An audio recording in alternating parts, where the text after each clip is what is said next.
Hello and welcome to DDIS। मैं हूं doctor Manoj और स्वागत है आप सबका हमारे इस न्यू लेक्चर में, जहां पे हम बात करेंगे कि ब्रिटिश भू राजस्व व्यवस्था का जो ग्रामीण पर इफेक्ट क्या पड़ता है। राइट, तो अभी तक हमने देख लिया है कि ब्रिटिश किस तरह से भारत में आते हैं और किस तरह से अपने प्रसार करना प्रारंभ कर देते हैं, अपना विस्तार करना प्रारंभ कर देते हैं, और उसी के बीच जो वो नीतियाँ लेके आते हैं, जो पॉलिसी लेके आते हैं, भू राजस्व की व्यवस्था लेके आते हैं, जिस तरह की पॉलिसियाँ लेके आते हैं, उसका इम्पैक्ट क्या पड़ता है ये हम आगे देख चुके हैं, और इसका हम स्पेशल इम्पैक्ट क्या पड़ता है ग्रामीण जीवन अर्थव्यवस्था पर ये हम देखते हैं। राइट, तो यहाँ पे हम देखेंगे दो तरह की चीज़ें हम डिस्कस करेंगे। पहला तो हम देखेंगे कि ब्रिटिश पूर्व हमारी जो ग्रामीण जीवन की अर्थव्यवस्था थी वो किस तरह की थी। राइट, और ब्रिटिश के बाद किस तरह इम्पैक्ट हुआ, किस तरह से प्रभाव पड़ा, वो हम देखेंगे। तो देखते हैं ब्रिटिश पूर्व किस तरह से था। अगर हम बात करें तो ब्रिटिश पूर्व जो हमारी अर्थव्यवस्था थी वो बहुत ही ज़बरदस्त थी। हम आत्मनिर्भर थे, जिसकी आज बात हमारे माननीय प्रधानमंत्री नरेंद्र मोदी जी करते हैं कि भारत आत्मनिर्भर होना बहुत ज़रूरी है। अगर हम बात करें ब्रिटिश पूर्व, तो हम ग्रामीण अर्थव्यवस्था आत्मनिर्भर था। राइट, स्थानीय स्तरों पर ज़रूरतें पूरी हो जाती थी, कहीं से बाहर से कोई चीज़ इंपोर्ट नहीं करना पड़ता था। सामुदायिकता की भावना काफ़ी अधिक थी, लोग काफ़ी ज़्यादा मिलजुल के रहते थे। कोई प्रॉब्लम्स होते थे तो वो दोनों मिल के क्या करते थे कि उसको सुलझा लेते थे। राइट, उसके बाद क्या हुआ, प्राकृतिक संसाधनों पर भी समान अधिकार होता था। प्राकृतिक संसाधन की हम बात करें, जैसे तालाब हो गया, कहीं पे तालाब हो गए, उसके बाद फॉरेस्ट हो गया। राइट, जो जंगल है उस पर समान अधिकार होता था। ठीक है, सुखी काफ़ी ज़्यादा सुखी संपन्न होते थे। सोने की चिड़िया कहा जाता था ब्रिटिश पूर्व हमारा ग्रामीण अर्थव्यवस्था। ठीक है, तो इसके बाद क्या होता है, जैसे ब्रिटिश आना शुरू हो जाता है, अपनी भू राजस्व की व्यवस्था चेंज करते हैं। अधिक पैसा कमाने के लाभ से क्या करता है, अपने सैनिक के खर्च के निकालने के कारण क्या करता है कि जो भू राजस्व व्यवस्था उसमें चेंजेस लाने शुरू कर देते हैं, जिसमें हमने पढ़ा था कि महालवारी व्यवस्था क्या होती है, रैतवारी व्यवस्था क्या होती है। राइट, अस्थाई बंदोबस्त क्या होती है, वो सब सारा हम देख चुके हैं। तो उसका इम्पैक्ट क्या होता है ग्रामीण जीवन पर, बहुत ही निगेटिव इम्पैक्ट पड़ता है। निगेटिव इम्पैक्ट किस तरह पड़ता है, अगर इसमें हम देखें तो जो सामुदायिकता की भावना थी उसमें दरार उत्पन्न हो जाता है, सूदखोरों का उदय हो जाता है। ठीक है, जो प्राकृतिक संसाधन होता है उसमें मुखिया तथा जमींदारों का हक हो जाता था। जहाँ ब्रिटिश पूर्व जो स्थानीय निवासी थे उसका प्राकृतिक संसाधनों पर हक होता था, उस ब्रिटिश आने के बाद क्या होता है, जो जैसे बिचौलिया सूदखोरों का उदय होता है, मुखिया का उदय होता है, तो क्या होता है कि जो प्राकृतिक संसाधन होता है उस पर मुखिया तथा जमींदारों का हक होना प्रारंभ हो जाता है। ठीक है, भूमि खरीद बिक्री की घटनाएं काफ़ी बढ़ जाती है। दूरवासी जो व्यवस्था होती है वो काफ़ी ज़्यादा उत्पन्न होने शुरू हो जाते हैं। दूर सूदखोरों का उदय हो जाता है, भूमि खरीद बिक्री की घटनाएं काफ़ी बढ़ जाती है। किसान से जो किसान होते हैं, जो एग्रीकल्चर करते होते थे, वो क्या होता है, वो मजदूर बनकर अपने खेत में रह जाते हैं। ठीक है, सामाजिक तनाव और संघर्षों को काफ़ी ज़्यादा बढ़ावा मिलता है। अगर इस तरह की चीज़ें डेवलप होगी समाज में तो सामाजिक संघर्ष और तनाव तो बनना लाजमी है। ठीक है, दूरवासी जमींदारों के कारण समस्या जटिल काफ़ी हो जाती है। तो ये सब सारी चीज़ें निगेटिव इम्पैक्ट यहाँ पे देखने को मिलता है ब्रिटिश के आने के बाद, जो भू राजस्व व्यवस्था होती है उसके चेंज होने के बाद। कुछ पॉजिटिव इम्पैक्ट भी पड़ता है।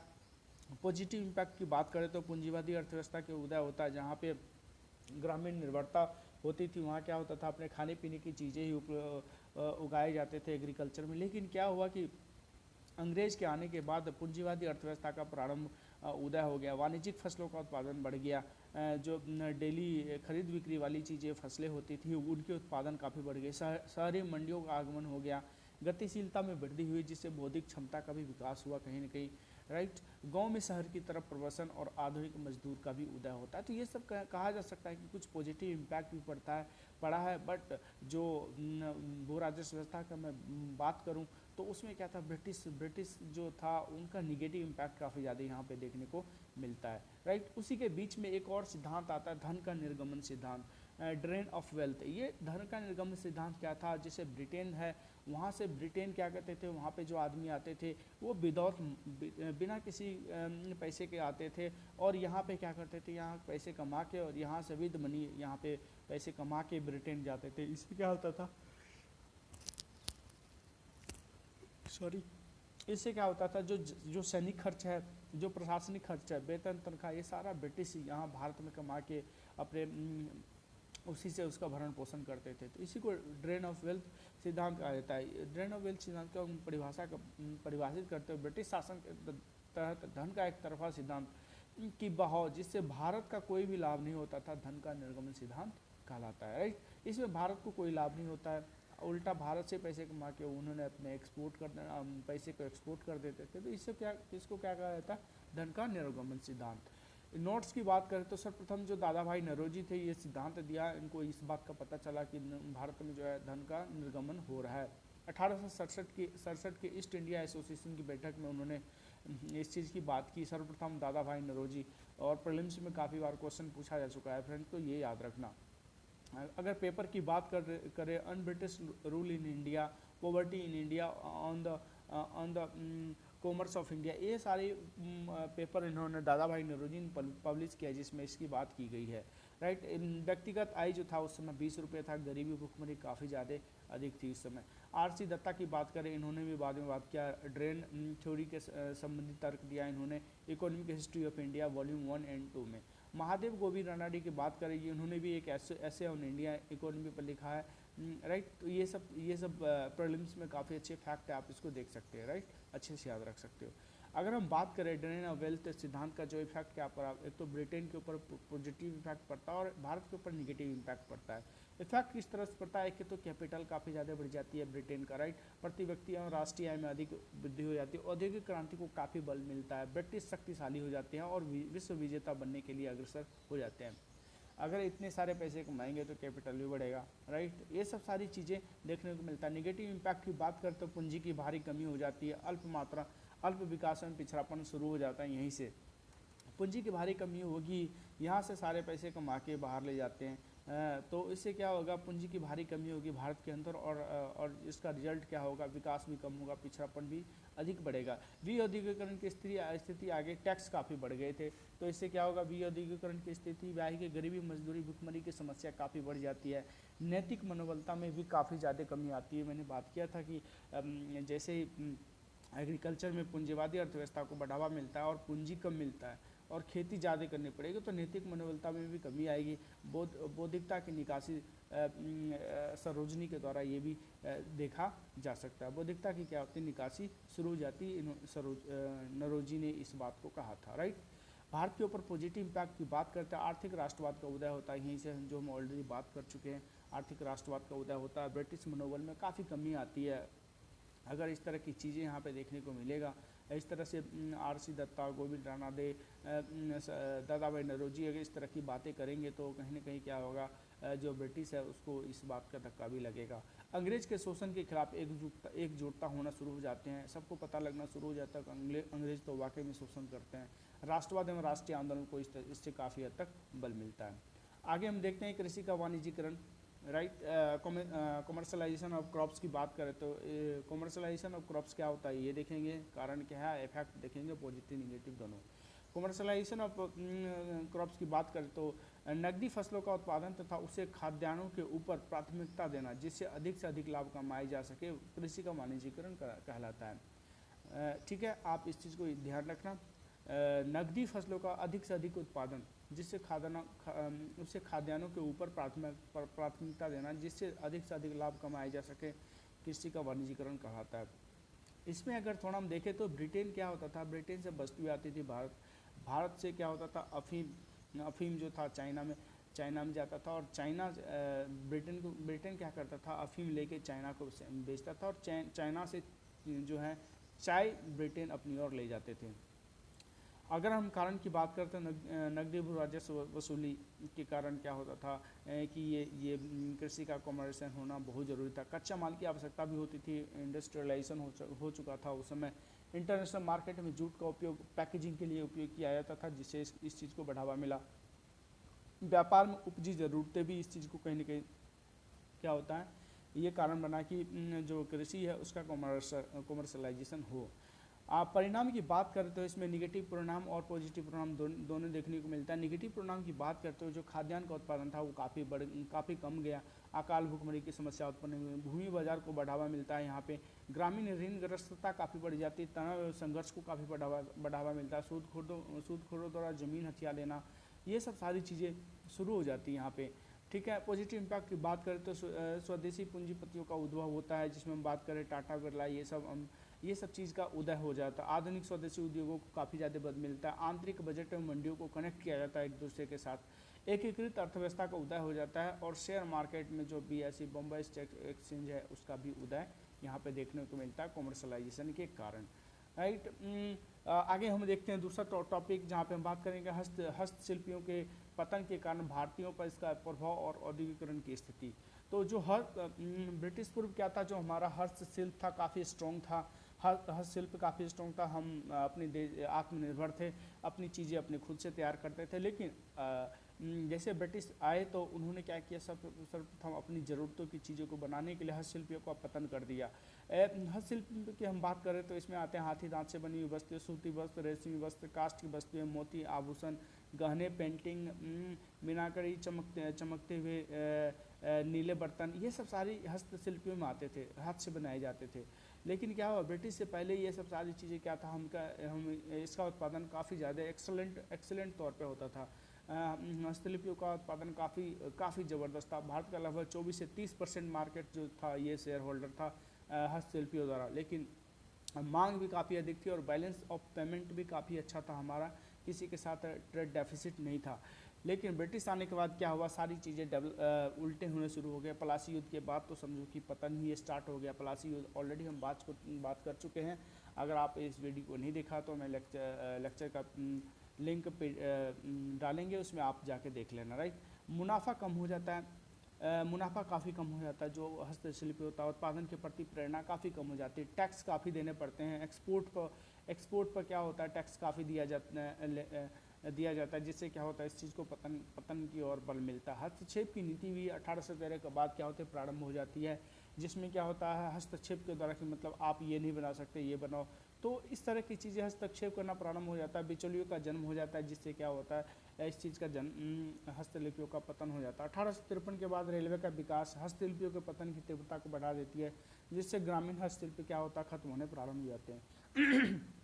देसी राजवाड़ी के पतन के साथ साथ हस्तशिल्पियों का पतन भी प्रारंभ हो जाता है, कहा जा सकता है।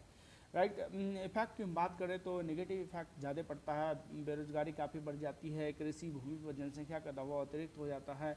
जहाँ पे पहले बहुत सारे आदमी क्या करते थे, हस्तशिल्पियों का भी काम करके अपनी जीवन यापन करते थे। अभी क्या हुआ, कृषि पर ज़्यादा अधिक दबाव पड़ गया, भूमि की विखंडन की स्थिति आ गई, बैलेंस ऑफ पेमेंट काफ़ी निगेटिव हो गया, ब्रिटेन पर निर्भरता आपकी काफ़ी अधिक बढ़ जाएगी, बिकॉज आधुनिक उद्योग का विकास नहीं हो पाता भारत में जिस तरह से इसका नुकसान होता है। भारतीय अर्थव्यवस्था ब्रिटिश अर्थव्यवस्था के अधीनस्थ बनकर रह जाता है। तो ये सब सारी चीज़ें नेगेटिव इम्पैक्ट काफ़ी अधिक देखने को मिलता है। पॉजिटिव इम्पैक्ट की बात करें तो एकीकरण को बढ़ावा देता है, इंटीग्रेशन होता है, काफ़ी ज़्यादा लोग बाहर की ओर गतिशील होना प्रारंभ हो जाते हैं, क्योंकि वहाँ पे काम नहीं मिलता है, तो उनको लगता है कि दूसरे सिटी में जाएंगे तो काम मिलेगा, तो गतिशीलता प्रारंभ हो जाती है, जो आज के समय आंतरिक प्रवासन का हम कारण देख सकते हैं। आत्मनिर्भरता समाप्त हो जाती है, जहाँ पहले हम आत्मनिर्भर थे अब आत्मनिर्भरता की बात ही नहीं करते, और अब 20वीं सेंचुरी में हम आत्मनिर्भरता की बात करें तो बहुत बड़ी विडंबना है हमारे देश के लिए। माइग्रेशन काफ़ी बढ़ जाता है, मजदूर वर्ग का उदय होता है, पूंजीवादी अर्थव्यवस्था काफ़ी बढ़ती है। राइट, पूंजीवादी अर्थव्यवस्था का उदय गाँव में भी हो जाता है, स्वतंत्रता आंदोलन में जिसकी भूमिका काफ़ी अधिक हो जाती है। तो ये कहा जा सकता है कि कुछ इम्पैक्ट यहाँ पे भी देखने को मिलता है। औद्योगिकरण वर्सेस विऔद्योगिकरण, इसमें बहुत बड़ा कॉन्फ्लिक्ट है, कुछ सपोर्टर है कुछ सपोर्टर नहीं है। राष्ट्रवादी की हम बात करें तो ये औद्योगिकरण का सपोर्ट नहीं करते, ये कहते हैं कि विऔद्योगिकरण हो गया, जिसमें हम बात करें दादा भाई नौरोजी, राणा डे, धर्म कुमार, ये सब सारे क्या है, ये विऔद्योगिकरण के सपोर्टर हैं। मीन्स कह सकते हैं कि इनका मानना है कि औद्योगिकरण नहीं हुआ। तर्क इसके पीछे क्या हुआ, तर्क दिया गया है कि विऔद्योगिकरण बढ़ा है, इसके पीछे कारण क्या था, डंपिंग किया गया प्रोडक्ट को, बाहर से जो प्रोडक्ट बनाए गए इंडस्ट्रियलाइजेशन के चलते जो औद्योगिक क्रांति यूरोप में हुआ था उसके वहाँ से प्रोडक्ट बना के भारत में डंपिंग किया गया काफ़ी ज़्यादा। फ्री ट्रेड पॉलिसी के चलते भी कहीं न कहीं औद्योगिकरण नहीं हो पाया भारत के अंदर, देसी उद्योगों को संरक्षण नहीं दिया गया, हस्तलिपियों के प्रति प्रतियोगिता का नहीं टिक पाना भी कहीं ना कहीं ये सब कारण दिखाता है। यहाँ पे जो सपोर्टर है वो कहते हैं कि वे जो औद्योगिकरण हुआ, ये औद्योगिकरण एक मिथ्या है, अवधारणा है, जनसंख्या के आंकड़े के आधार पर तुलना में विकास की बात करता है यहाँ पे डैनियल थार्मर, मॉरिस डी मॉरिस। तो औद्योगिकरण हुआ इसका कहना है। उसी बीच में क्या होता है, औद्योगिकरण में कुछ चीज़ें भी डेवलप हुई, जैसे जब कोयला कारखाना उद्योग वर्णपुर कुल्ही में स्टार्ट हुआ, जमशेदपुर में टिस्को की स्थापना हुई, अहमदाबाद में हम बात करें, मुंबई में बात करें, ये सब सारी जगह पे कुछ चीज़ें डेवलप हुआ है। तीसरा एक और वर्ग है जो कृष्णमूर्ति अभिया बागाची, ये कहते हैं कि बिहार में जो था बिहार में 1901 की जनसंख्या की रिपोर्ट के आधार पर काम करने वाले लोगों की संख्या काफ़ी घट गई, जो बिहार में 18.6% था वो घट के 8.5 रह गया। तो ये सब सारी चीज़ें ये काफ़ी कॉन्फ्लिक्ट है। आप इसको यहाँ पे जो हमारा स्पेक्ट्रम का बुक है उसमें और डिटेल से पढ़ सकते हैं, मैं यहाँ पे शॉर्ट फॉर्म में बताने की कोशिश किया हूँ, बट ओवरऑल जो ये मैं बातें बता रहा हूँ ये प्योर स्पेक्ट्रम में ही लिखा हुआ है। आप वहाँ पे इसको अगर इतनी बात पता होगी तो क्वेश्चन को बहुत ज़्यादा एलाबोरेट करके लिख सकते हैं, राइट। आगे हम देखते हैं, नोट्स में बात करते हैं। सर्वप्रथम दादा भाई नौरोजी के द्वारा मॉडर्न सूती मिल की स्थापना बम्बई में डावर जी द्वारा दादा भाई नौरोजी नहीं, सर्वप्रथम नाना भाई डावर जी के द्वारा मॉडर्न सूती मिल की स्थापना बम्बई में की गई थी। 1855 में रिसरा वेस्ट बंगाल में जूट मिल की स्थापना की गई थी, जो कि ईस्ट इंडिया में पड़ता है, ईस्ट इंडिया के द्वारा किया गया था। जूट उद्योग में इंग्लिश हमेशा अग्रिम रहे और सूती उद्योग में हमेशा भारत। 1875 की कुल्ही वेस्ट बंगाल ढलमालों का प्रथम कारखाना स्थापित किया गया। 1907 में जमशेदपुर में टाटा द्वारा टिस्को की स्थापना की गई। 1940 में क्या हुआ, 1990 में क्या हुआ, टाटा द्वारा हाइड्रो इलेक्ट्रिकल पावर प्रथम उत्पादन यहाँ पे शुरू किया गया दार्जिलिंग में। तो ये सब चीज़ें आप ध्यान रख सकते हो। अब हम आगे देखते हैं, जो हमारा अगला टॉपिक है उसमें हम देखेंगे कि भारत में इंग्लिश के दौरान अकाल के कारण उन परिणामों की समीक्षा करें। अकाल हम ऑलरेडी पढ़ चुके हैं, अकाल आया था राइट, बंगाल में किस तरह से आता है अकाल, भारत में किस तरह से अकाल आते हैं। तो इंग्लिश के समय जो अकाल आते हैं उसके कारण परिणाम की समीक्षा करेंगे। यहाँ पे हम देखेंगे इंट्रोडक्शन, कारण, इफेक्ट और एनालिसिस करेंगे। अकाल 1961 में नॉर्थ इंडिया में आ चुका था, 1983 में बंगाल में आ चुका था, 1770 में बंगाल में फिर से आया था, ओके 1866 में उड़ीसा में आया था, 1988 में साउथ में आया था और 1860 में दक्कन में। तो भारत में अकाल और भारत दोनों एक साथ चल रहा है अंग्रेज के समय, क्योंकि इतना ज़्यादा एक्सप्लॉयटेशन हो रहा था कि यहाँ से अकाल की ही स्थिति उत्पन्न होती है। इंट्रोडक्शन की बात करते हो, अकाल ऐसी दशा होती है जिसमें व्यक्ति भूखमरी का शिकार हो जाता है। ब्रिटिश काल में भयानक अकाल आने का कारण ब्रिटिश नीतियों का प्रभाव काफ़ी ज़्यादा कहा जा सकता है।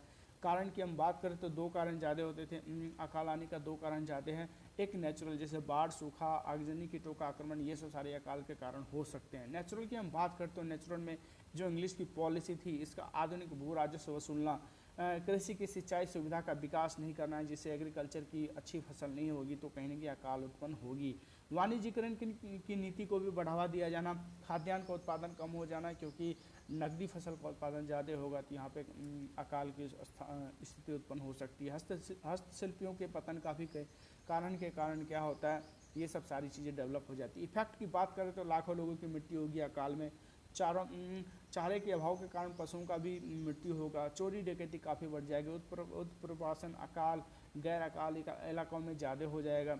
सामाजिक संघर्ष बढ़ेंगे। कृषि उद्योग व्यापार आदि की क्षति होनी प्रारंभ हो जाती है। गवर्नमेंट स्टेप बहुत ही नॉर्मल गवर्नमेंट स्टेप लेके आते हैं। इसमें अकाल आयोग का गठन किया गया था, कुछ अफसरों पर लगान की माफ़ी की गई, बट ये कोई ज़्यादा फ़ायदे वाली बात नहीं रही। एनालिसिस में हम लिख सकते हैं कि गवर्नमेंट का जो प्रयास था वो पर्याप्त था, जिम्मेदारी का अभाव था, अनाज के निर्यात पर रोक नहीं लगाई गई, बफर स्टॉक का निर्माण नहीं हुआ था, शहर कार्य जो राहत कार्य था उसका पूर्णतः संचालन सभी जगहों पर नहीं हुआ था। तो कहीं ना कहीं कहा जा सकता है कि ये अकाल की स्थिति उत्पन्न हो गई थी। भूमि ऋणग्रस्तता, आगे जो टॉपिक हमारा भूमि ऋणग्रस्तता, इसमें हम देखते हैं कारण और परिणाम। कारण की बात करते हैं ब्रिटिश द्वारा नगद में भू राजस्व वसूली के कारण क्या होगा, जो ग्रामीण है उसको एग्रीकल्चर करने के लिए जो ऋण लेना पड़ेगा, तो और बाद में वो ऋण नहीं चुका पाएंगे तो ऋणग्रस्तता बढ़ जाएगी। सूदखोरों का जन्म होगा, क्योंकि ऋण तो सूदखोरों से ही लेना है। कृषि का वाणिज्यीकरण भी होगा, हस्तशिल्पियों के पतन ऑलरेडी हो चुके होंगे, तो बेरोजगारी की समस्या उत्पन्न होगी, तो कृषि पे जो अधिक जनसंख्या का दबाव पड़ेगा तो वो भी एक कारण बनेगा। बीमारी तथा किसान का मुकदमेबाजी में उलझना, ये भी कहीं न कहीं ऋणग्रस्तता का कारण अभी भी देखा जा सकता है। परिणाम की अगर हम बात करें तो गरीबी बेरोजगारी जनरली बढ़ेगी, अकाल एवं सामाजिक संघर्ष को बढ़ावा मिलेगा, चोरी डकैती बढ़ेगी। 1875 का दक्कन उपद्रव जो आगे आने वाली वीडियो में देखेंगे उसकी समस्या उत्पन्न होगी, स्वास्थ्य संकट भी उत्पन्न होगी। ब्रिटिश राजनीतिक प्रशासनिक नीतियाँ की बात करें तो किसी भी राज्य को चलाने के लिए न्याय व्यवस्था, सेना, पुलिस, सिविल सेवाएं, संवैधानिक विकास, ये सब इम्पोर्टेंट है, जो आगे आने वाली वीडियो में हम डिटेल से देखेंगे। तो आशा करता हूँ कि आपको ये लेक्चर बहुत अच्छा लगा होगा। माफ़ी चाहता हूँ, काफ़ी समय लग गया वीडियो बनाने में। मैं 2 बार ऑलरेडी वीडियो बना चुका था, बट उसमें साउंड की आवाज़ प्रॉब्लम आ रही थी, तो इस चीज़ के चलते नहीं बन पाया। तो अभी रेगुलर वीडियो आपको मिलेंगे। हमारे साथ बने रहने के लिए दिल से धन्यवाद।